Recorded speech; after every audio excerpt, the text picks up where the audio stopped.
सुप्रभात बच्चों। बच्चों अभी मैंने विसर्ग पढ़ाया था। अब मैं आपको नुक्ता के प्रयोग से अर्थ भेद बताने वाले शब्द को समझाऊंगी। बच्चों ये आपके लिए भी बहुत मुश्किल है, थोड़ा याद रखना भी कठिन है, लेकिन अभी मैं आपको बहुत ही आसान तरीकों से आपको समझाऊंगी। जितना आपके पुस्तक में है बस मैं उसी पे विशेष ध्यान दूंगी और आप उसी को ध्यान से समझो कि कैसे इसे हम बोलते और समझते हैं। देखो, समझो और बोलकर पढ़ो। बच्चों आप देख रहे हो ये दो पिक्चर है। आप इस पिक्चर को ध्यान से देखो और उसके बाद इस पिक्चर को ध्यान से देखो। आप देखो ये जो है खान है। आप बड़े बड़े फिल्मों में या अपने कार्टून चैनल में देखते होंगे कि सोने का खान मिला है, चांदी का खान मिला है, यानी या कोयले सोने मतलब खजाना जहाँ होता है जो किसी को पता नहीं होता है और उसे लोग खोजते खोजते वहाँ पहुँचते हैं किसी नक्शे द्वारा, उसे हम खान कहते हैं। उसमें कोयले का भी खान हो सकता है, सोने का भी हो सकता है, चांदी का भी हो सकता है, खजाना के जाने का रास्ते का भी खान हो सकता है। जहाँ पे हमें सोने चांदी और कोयले का खान मिले उसे हम खान कहते हैं। ठीक है, तो ये खान है। ये कौन सा खान है बच्चों? इसे भी हम खान ही कहते हैं, लेकिन ये खान का मतलब क्या होता है? सरदार, पठान। जैसे मुस्लिम में पठान होते हैं और सिख में सरदार होते हैं, तो इसे में भी हम खान कहते हैं। लेकिन बच्चों ध्यान से देखो, यहाँ सिर्फ है ख में आकार और न, खान। और यहाँ क्या है बच्चों? दोनों में अंतर बताओ मुझे। यहाँ पे क्या है? ख के नीचे एक बिंदु है अनुस्वार की तरह, लेकिन ये सबके नीचे है, और यहाँ पे ख के नीचे बिंदु नहीं है, तो ये है खान और ये है खान। तो इस खान का मतलब और इस खान का मतलब दोनों में अंतर है। ये है सोने चांदी या कोयले का खान और इस खान का मतलब है सरदार या पठान।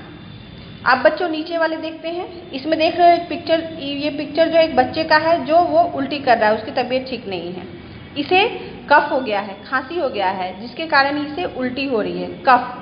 कफ जब आपको भी कफ हो जाता है, जिसे हम बलगम कहते हैं, और खांसी के द्वारा मुंह से जो निकलता है उसे हम कफ कहते हैं। जो कफ हो जाने से खांसी होती है, ये कफ। लेकिन आप देखो इस कमीज का भी कफ बोला जाता है, लेकिन कफ कहते किसे हैं? और इस कफ में देखो क के नीचे बिंदु है और इस क के नीचे बिंदु नहीं है।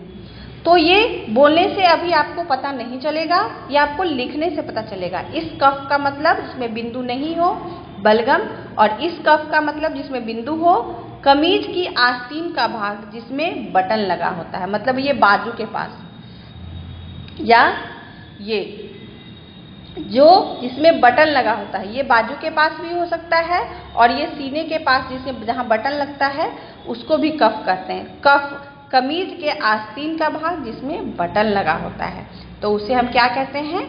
कफ कहते हैं। इस कफ क के नीचे बिंदु लगा होता है, इस क के नीचे बिंदु नहीं लगा होता है। ये है हमारा नुक्ता वाले शब्द। बच्चों आप देखोगे ये किसका पिक्चर है? हाथी का, लेकिन हाथी को हम संस्कृत में गज कहते हैं। गज, गज मतलब होता है हाथी।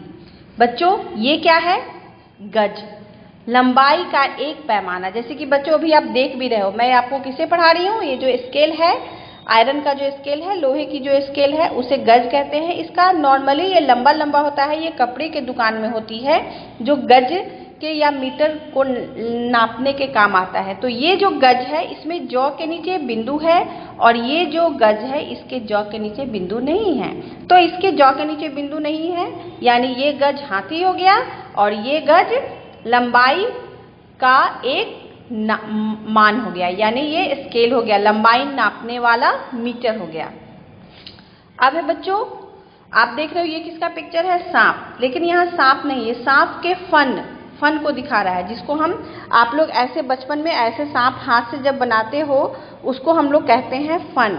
तो ये है फन, तो फन इंग्लिश में भी होता है। इंग्लिश वाले फन को हम हंसी मजाक कहते हैं, और इस फन को क्या कहते हैं? फैला हुआ सांप का सिर, यानी सांप का फैला हुआ मुंह, सिर। तो ये फन मतलब सांप का फैला हुआ सांप का सिर, और ये हो गया फन। हाथ का कौशल, ये फन हो गया, मतलब जो मोची जो जूता चप्पल जिस पे बनाते हैं और हाथ से जो ठोक ठोक के बनाते हैं उसे हम कहते हैं फन।